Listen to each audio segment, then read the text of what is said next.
안녕하세요. AI가 뭐든지 척척 대답해주는 시대잖아요. 자, 이런 세상에서 우리는 아이들한테 뭘 가르쳐야 할까요? 정말 중요한 질문이죠.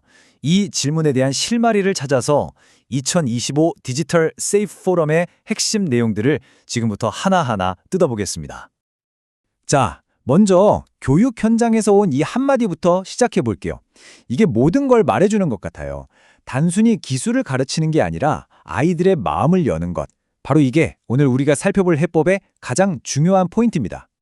첫 번째 주제는 새로운 디지털 시대의 도전입니다. 세상이 정말 너무 빠르게 변화하고 있잖아요. 그러다 보니 교육 현장에는 그전에는 상상도 못했던 질문들이 막 쏟아지고 있는 거죠. 이 변화의 속도라는 게 정말 상상을 초월할 정도예요. 기조 강연에서 염지호 총장님이 강조하신 내용인데요. AI가 인간 지능을 넘어서는 시점이 원래는 2045년이었는데 이제는 2029년으로 예측된대요. 무려 16년이나 빨라진 거예요. 와, 정말 대단하죠? 이게 그냥 기술만의 문제가 아니에요. 일이라는 개념 자체가 바뀌고 있다는 뜻이고요. 우리 아이들에게는 완전히 새로운 종류의 능력이 필요하다는 의미이기도 합니다. 그래서 핵심은 바로 이겁니다. 우리는 단순히 새로운 직업 시장에 대비하는 게 아니에요. 어쩌면 근본적으로 새로운 존재 방식, 새로운 인류가 되는 법을 준비하고 있는 건지도 모릅니다. 바로 이 질문이 이번 포럼을 관통하는 가장 중요한 질문이었어요.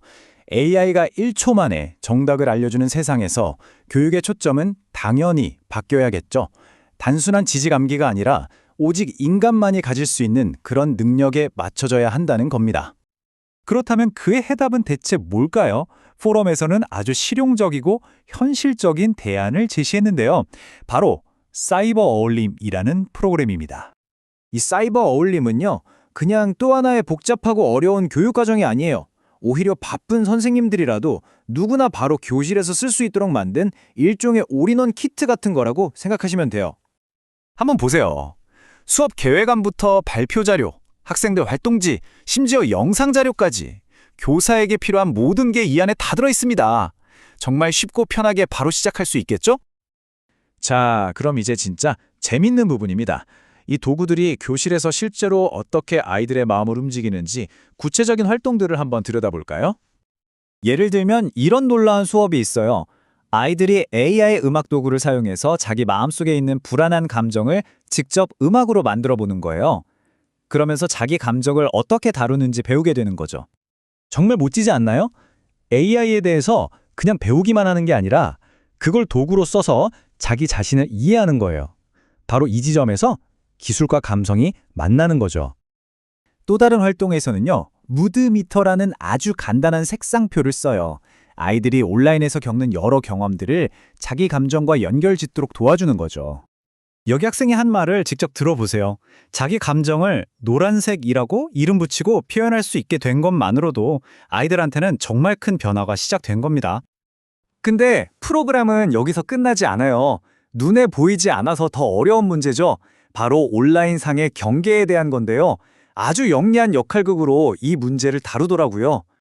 자, 상상해보세요. 학생들은 어떤 상황과 비밀 역할을 하나씩 받아요.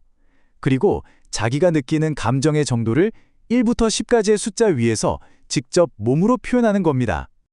바로 이 순간 아이들 머릿속에 전구가 탁 켜지는 거죠. 똑같은 상황이라도 누구의 입장이냐에 따라서 전혀 다르게 느껴질 수 있다는 걸 깨닫게 되는 거예요. 어떤 사람에겐 3분의 1 정도의 일이지만 다른 사람에겐 10만큼 불편한 일일 수 있다는 걸요.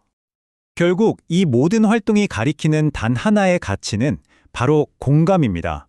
화면 너머에 있는 다른 사람의 마음을 헤아리는 것. 어쩌면 이게 바로 미래의 가장 중요한 기술이라고 가르치는 거죠. 마지막으로 포럼은 아주 중요한 사실을 다시 한번 일깨워줍니다. 우리 아이들을 지키는 건 절대로 학교 혼자만의 몫이 아니라는 겁니다. 여기 참여한 기관들을 보세요. 정부 부처부터 교육청, 연구소, 그리고 민간 기업까지 우리 아이들을 위한 안전망을 만들려면 이렇게 모두가 힘을 합쳐야 한다는 아주 강력한 메시지입니다. 네, 맞아요. AI 시대의 도전에 맞서기 위해서 단순히 새로운 법이나 기술만 필요한 게 아니죠. 우리 안에 있는 인간성을 다시 돌아봐야 한다는 그런 이야기입니다. 결국 이 질문이 우리 모두에게 남겨졌습니다. 인공지능의 시대에 우리를 정말로 인간답게 만드는 건 뭘까요?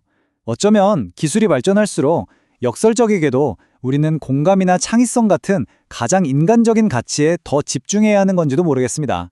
한번 생각해 볼 문제죠?